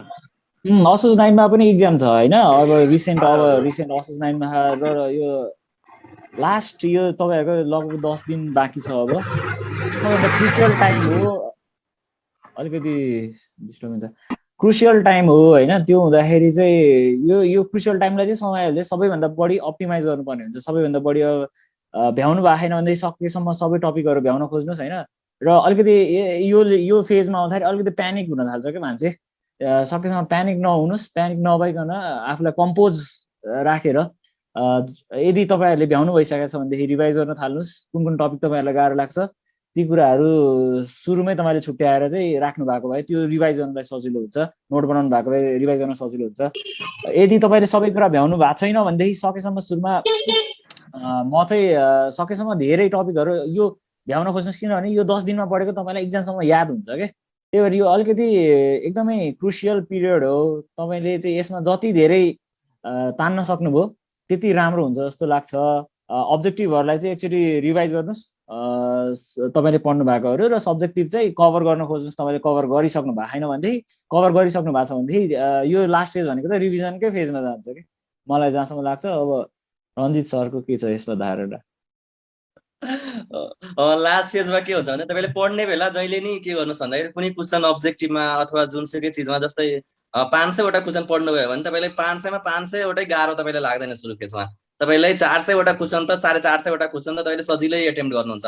बाँकी जुन हुन्छ नि तपाईँले डायरीमा अथवा केहीमा टिप्नुहोस्, त्यो चिजहरूलाई टिप्नुहोस् र त्यसलाई चाहिँ धेरै जसो टाइम चाहिँ त्यसलाई रिभाइज गर्नुहोस्। र त्यही चिजहरू टिप्याहरू र मेन त करेन्ट अफेयर, अहिलेको करेन्ट अफेयरको बुकहरू, त्यसपछि जुन चिजहरू तपाईँले पहिलादेखि नै टिप्नु भएको छ अथवा सब्जेक्टिभ पढ्ने बेला पनि धेरै चिजहरू टिप्नु भयो होला। केही त्यस्तो चिजहरू टिप्नुपर्छ जुन कि बिर्सिरहेको हुन्छ मान्छेहरूले। जस्तै यो चिज म त इजिली गर्छु, यो चिज चाहिँ मलाई अलि गाह्रो भइरहेछ, यो पोइन्टहरू सम्झिन अथवा त्यो गर्न भनेर त्यो चिजहरू टिप्ने र त्यो चिजहरूलाई धेरै जसो लास्ट टाइममा फोकस गर्ने। धेरै जसो करेन्ट अफेयरमै फोकस गर्दा हुन्छ।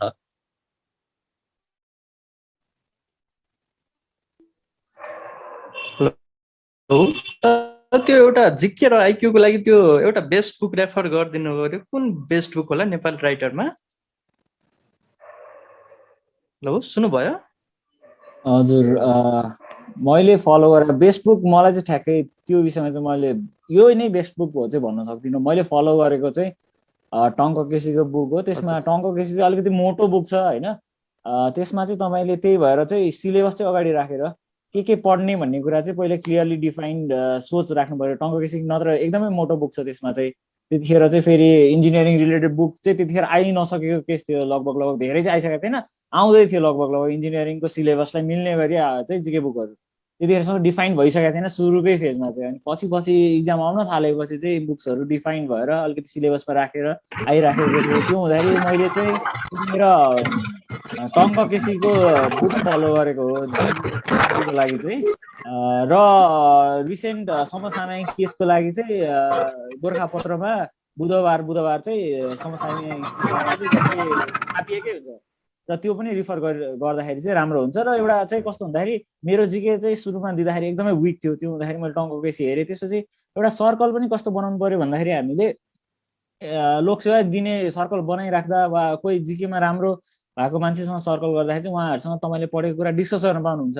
जति डिस्कस गर्नुभयो जति कुरा हुन्छ त्यसरी डिस्कस गरेपछि कि त रङ हुन्छ राइट हुन्छ होइन, त्यसरी नै अब करेक्सन हुन्छ। र त्यसरी डिस्कस गरिराख्दा तपाईँलाई चाहिँ धेरै पछिसम्म डिस्कसनबाट चाहिँ मिस्टेक हुँदाखेरि पनि त्यो मिस्टेकहरू पछिसम्म याद हुन्छ क्या। त्यही भएर सर्कलमा डिस्कसन गरेर चाहिँ त्यसलाई याद गर्न पनि एउटा माध्यम हुनसक्छ। सर्कल एउटा जेनेरेट गरेर तपाईँहरू एक्लै पढ्दाखेरि पनि कुन लेभलमा छ भन्ने थाहा हुन्न नि त। त्यो जिकेको केसमा चाहिँ मैले चाहिँ एउटा मेरो म अहिले एमएससी होस्टेलमा बस्छु, यहाँनिर चाहिँ 3-4 जना चाहिँ एकदम राम्रो हुन्थ्यो जिकेमा। उहाँहरूसँग बसेर बेलुका चाहिँ उहाँहरूसँग बसेर होइन जिकेको डिस्कसन गरेर गर्दाखेरि पनि राम्रो हुन्छ, जिके चाहिँ इफेक्टिभ हुन्छ। किताबमा चाहिँ मैले टङ्क केसी रिफर गरेको।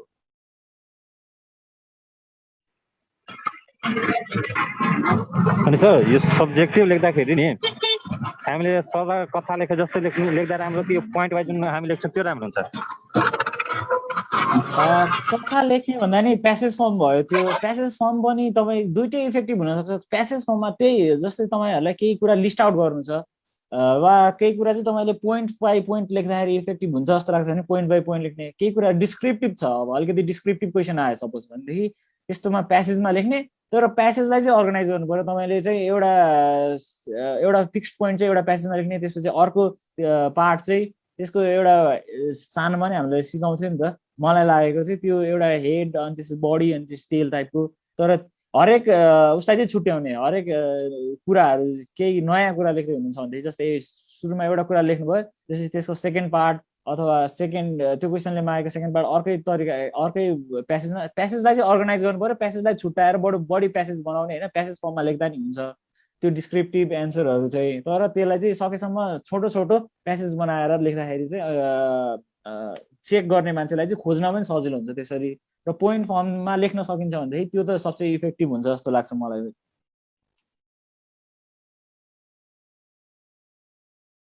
अरू सर तपाईँहरू त दुवैजना सिभिल सर्भेन्ट्स हो, तर मास्टर ब्याकग्राउन्ड फरक भएको कारणले यस्तो केही हुन्छ कि हुँदैन सर? यो मास्टर यो चाहिँ लोकसेवा प्रिपेरेसन भन्दा नि लोकसेवा पछिको कुरा भयो। र त्यसको प्रोभिजन चाहिँ के छ भन्दाखेरि कुनै पनि सेवामा गइसकेपछि सेवा समूह उपसमूह हुन्छ र त्यसमा बढुवा हुँदाखेरि चाहिँ यसले रोल प्ले गर्छ होइन। अहिले नै त केही असरै गर्दैन खासै। बढुवा हुँदाखेरि चाहिँ कुन समूह उपसमूहमा कुन चाहिँ भ्यालिड हुन्छ, कुनले चाहिँ भ्यालिड हुन्छ, कुन चाहिँ भ्यालिड हुँदैन बढुवाको लागि भन्ने कुरा चाहिँ हुन्छ। प्रिपेरेसनको फेजमा चाहिँ त्यस्तो केही पनि छैन। प्रिपेरेसनमा त सबैले दिन पायो कि। लाइक हाम्रो इक्जाम हुन्छ नि, एक्जामभन्दा अगाडि रिभिजन गर्ने कुरा भयो कि होइन। अनि त्यो रिभिजन टाइपमा अब्जेक्टिभतिर गयो भने चाहिँ अब्जेक्टिभको इक्जाम बेला चाहिँ ठ्याक्क हाम्रो दुईवटा चोइस हुन जान्छ नि। त्यो एउटा थ्योरी पोर्सन पनि हुन जान्छ, अर्को सरलको त्यो अब्जेक्टिभ क्वेसन्सहरू मात्रै हुन्छ क्या। अनि त्यो इक्जामभन्दा अगाडि हामीले रिभिजन गर्दाखेरि त्यो अब्जेक्टिभ क्वेसन्सहरू पढेर जाने हो कि सब्जेक्ट त्यो थ्योरी पोर्सनबाट पढ्ने, अनि त्यो अनुसारले गर्दाखेरि हामीले कभर गर्न मिल्छ कि टाइम त धेरै हुँदैन रिभिजनको बेला। लाइक एक दिन अगाडि मात्रै रिभिजन गर्नु पर्यो भने चाहिँ सुरुदेखि त अब एक दिनमा त्यत्रो 12-13वटा च्याप्टरहरू त पढ्न भ्याइँदैन। अनि त्यही अनुसारले त्यो अब्जेक्टिभ भन्दा अगाडि थ्योरी दिएको हुन्छ नि त्यो पोर्सन, त्यो पढेर जाने कि अब्जेक्टिभ क्वेसन मात्रै हेरेर गएपछि हुन्छ कि?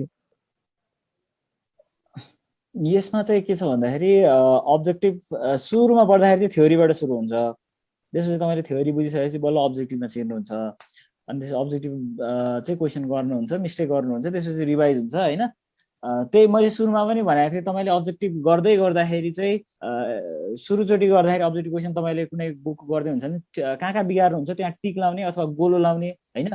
अनि त्यसपछि फेरि रिभाइज गर्नुहुन्छ, त्यतिखेर पनि तपाईँले सबै त मिलाउनुहुन्न। पहिलाको चाहिँ त्यतिखेर टिक लगाएको क्वेसनहरू पढ्ने होइन, त्यसपछि अर्कोचोटि चाहिँ तपाईँले रिभाइज गर्दाखेरि त्यो सर्टेन क्वेसनहरू अस्ति नै बिगारेको त्यो मिल्छ र अस्ति बिगारेको सर्टेन क्वेसनहरू फेरि बिगार्नुहुन्छ होइन, वा अस्ति मिलाएको क्वेसन पनि बिगार्नुहुन्छ। तिनीहरू सबलाई टिक लाउने। अनि त्यो हुँदाखेरि हरेकचोटि टिक लाउँदा तपाईँले लास्टसम्म आउँदाखेरि के थाहा हुन्छ भन्दाखेरि तपाईँले कुन कुन क्वेसनहरू चाहिँ इन जेनरल बिगारिरहनु भएको छ त्यो प्याटर्न आउँछ क्या होइन। त्यो हुँदाखेरि र कुन क्वेसन चाहिँ तपाईँले हरेकचोटि मिलाउनु भइरहेको भने चाहिँ त्यो क्वेसनहरू तपाईँलाई लगभग तपाईँको कन्सेप्ट क्लियर छ त्यो क्वेसनहरूमा भन्ने कुरा हुन्छ है। र थ्योरी भन्दा पनि तपाईँको लास्ट फेजमा आइसकेपछि क्वेसनमै फोकस हुनु, अब्जेक्टिभ क्वेसनहरू जुन चाहिँ तपाईँले बिगार्नु भएको छ पहिला, त्यो जुन रेकर्ड राख्नु भएको छ नि तपाईँले धेरै बिगार्नु भएको क्वेसनहरू चाहिँ तिनीहरू चाहिँ हेरेर जाँदाखेरि चाहिँ ठिक हुन्छ होला। किनभनेदेखि थ्योरी हेर्न भ्याइँदैन, धेरै नै हुन्छ थ्योरी, र लास्टमा इन जेनरल कन्टेक्स्टमा धेरै क्वेसनहरू चाहिँ रिपिट भइरहेको हुन्छ। र त्यो हुँदाखेरि चाहिँ थ्योरी भन्दा पनि क्वेसनलाई चाहिँ अलिकति बढी फोकस रिभाइज गर्दाखेरि चाहिँ क्वेसनमै फोकस हुँदाखेरि राम्रो हुन्छ कि जस्तो लाग्छ है।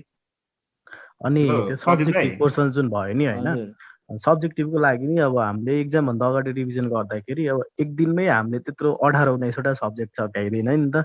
अब सुरुबाट 3 दिन अगाडिदेखि रिभिजन गर्न स्टार्ट गऱ्यो भने एक्जामसम्म चाहिँ पछाडिको 2-3वटा त बिर्सिने चान्सेस हुन्छ नि त।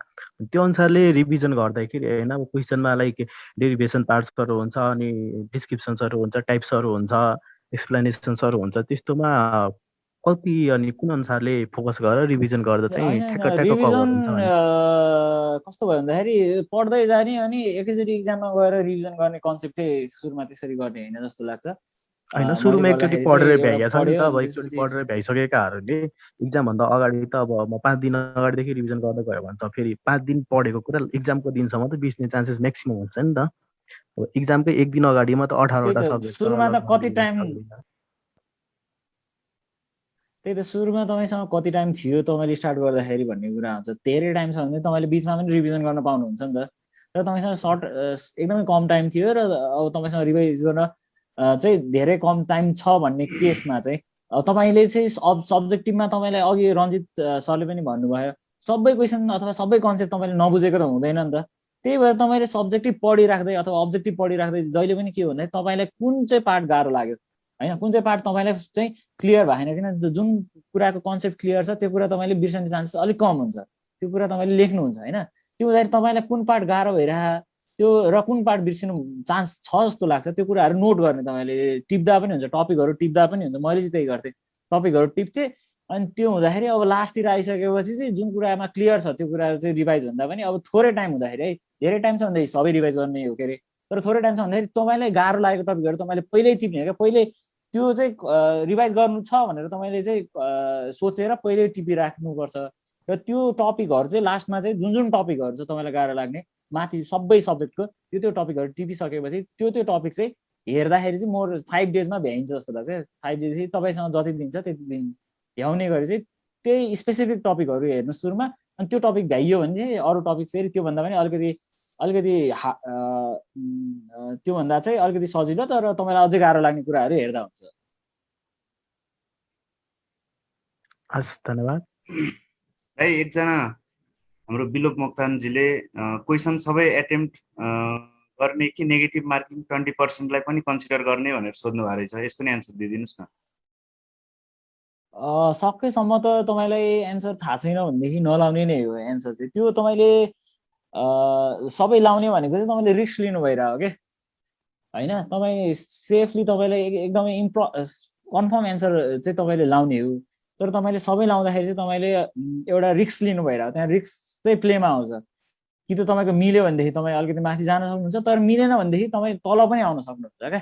त्यो रिस्क तपाईँले लिनुभयो, त्यो चाहिँ खासै मलाई लिनुहुन्छ जस्तो लाग्दैन। किनभनेदेखि तपाईँको त्यो मिल्ने चान्सेस अलिकति रेयरै हुन्छ, प्रायः जस्तो बिग्रिरहेकै हुन्छ। त्यो हुँदाखेरि तपाईँको एउटा फिक्स्ड पोइन्ट आउँछ, तर तपाईँको मिस्टेक भएको कारणले गर्दाखेरि चाहिँ माइनस हुन जान्छ क्या। जस्तै 10वटा नै बिगार्नु भयो भनेदेखि 2 देखि 2.5 मार्क्स चाहिँ को डिफ्रेन्स हुन जान्छ। त्यो भनेको एकदमै कम्पिटेटिभ इक्जाममा एकदमै ह्युज मार्क्स हो होइन। त्यही भएर रिस्क सकेसम्म नलिने भन्ने नै मेरो चाहिँ सुझाव रहन्छ। त्यसमा चाहिँ आफू स्योर भएको क्वेसनहरू गर्ने, अनि त्यसपछि कुनैमा चाहिँ जस्तै 2टा मध्ये एउटा हो भन्ने लाग्छ भनेदेखि त्यस्तोमा लिन मन लाग्छ भने चाहिँ लिँदा चाहिँ हुन्छ है। 2टा 4टामा चाहिँ तपाईँले 50% चाहिँ रिड्युस प्रोबेबिलिटी गरेर फालिदिनु भएर 2टामा मात्रै चाहिँ एउटा हो भन्दाखेरि त्यस्तो केस छ भनेदेखि चाहिँ अब त्यो तपाईँमा डिपेन्ड गर्छ क्या, तपाईँले कतिको रिस्क लिन सक्नुहुन्छ भनेर। त्यो अब राइट रङ भन्ने कुरै छैन त्यसमा, त्यो रिस्क एसोसिएट हुने बित्तिकै राइट र रङ भन्ने कुरा नै हुँदैन। हस्, अब कार्यक्रमलाई लगभग अन्तिमतिर लिएर आउँ होला। अब रञ्जित दाईलाई पनि अन्तिममा आफ्नो केही कुरा भन्नु छ भने अब कन्क्लुड गर्ने तरिकाले केही भनिदिनुहोस् न त दाई। धन्यवाद धन्यवाद मिलन भाइ र मिराज एकाडेमी भर्खर सुरुवात गरिरहेछौ र राम्रो सफलता पाऊ त्यही मेरो नि शुभकामना छ तिमीलाई र तिम्रो टिमलाई र राम्रो राम्रो प्रशिक्षकहरू राखेर र सबै तयारी गर्ने भाइ बहिनीहरूलाई साथीभाइहरूलाई राम्ररी तयारी गराउँछु भन्ने विश्वास छ र त्यसमा शुभकामना पनि छ र म त्यही सबैलाई त्यही सुझाव सल्लाह दिन्छु। सबै समय जस्तै तपाईँसँग सोच एउटा लगाव हुन्छ, म यो गर्छु त्यो गर्छु, एउटा भिजन क्लियर हुनुपर्छ र कुनै चिजप्रति म यो गर्छु नाम निकाल्नुपर्छ भन्ने एउटा चाहना आयो भने आफै पढ्न मोटिभेट हुन्छ मान्छे र पढिराख्नुपर्छ। अब जति समय छ त्यो अनुसार समय अनुसार पढ्ने हो। तपाईँसँग 1 वर्षै छ भने डिपमा पढ्नु पर्यो, कम समय छ भने थोरै थोरै पढ्नु पर्यो। त्यो समय अनुसार म्यानेज गर्दै र आफ्नो तरिकाले जसरी हुन्छ त्यसरी पढ्दै जाने र बाँकी केही समस्याहरू पर्नलाई त हामी सिनियरसँग जुनियरसँग आफ्नो साथीभाइहरूसँग सबैसँग सल्लाह गरेर पढ्दै जानुपर्छ र सिक्दै जानुपर्छ सबैसँग सिनियरसँग जुनियरसँग र आफ्नो कलिग भन्नाले सँगै पढिरहेको साथीहरूसँग पनि सँगै ग्रुपमै पढ्नुपर्छ र सिनियरहरूसँग पनि सल्लाह लिएर सबैसँग अगाडि बढ्नुपर्छ र यसरी गर्दा गर्दै छिटो लोकसभामा तपाईँहरूको नाम हेर्न पाइयोस् र हामीसँग जोडिन आउनुहोस् भन्ने हामीले सबैलाई शुभकामना पनि छ र यति भन्दै म यही टुङ्ग्याउँछु आफ्नो कुरा। हस् दाइ, धन्यवाद। प्रदीप दाइ, माइक अफ छ दाइ, माइक अफ छ, हजुरको माइक अफ छ। सर्वप्रथम धन्यवाद भाइहरूलाई र मिराज एकाडेमीलाई विशेष गरी अब यो प्लेटफर्म क्रिएट गरिदिनु भएको छ जो चाहिँ जहाँनिर चाहिँ तपाईँहरूले हामीलाई र अहिले जुन चाहिँ नाम निकाल्न चाहनुहुन्छ उहाँहरूलाई चाहिँ एउटा ब्रिज गरिदिनु भएको छ। उहाँहरूको कन्फ्युजनहरूलाई चाहिँ हामीले के गरेका थियौँ हाम्रो एक्सपिरियन्सहरू सेयर गर्ने मौका दिनुभएकोमा होइन।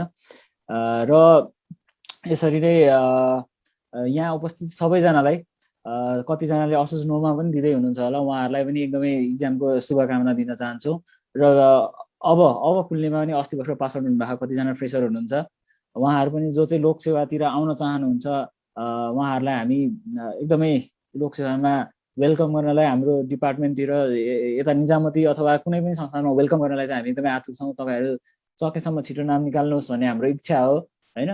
र देशको विकासलाई गतिशील लोकसेवा आएर गतिशील बनाउने राम्रोसँग काम गरेर बनाउनुहुन्छ भन्ने आशा छ। सबैजनालाई अग्रिम शुभकामना।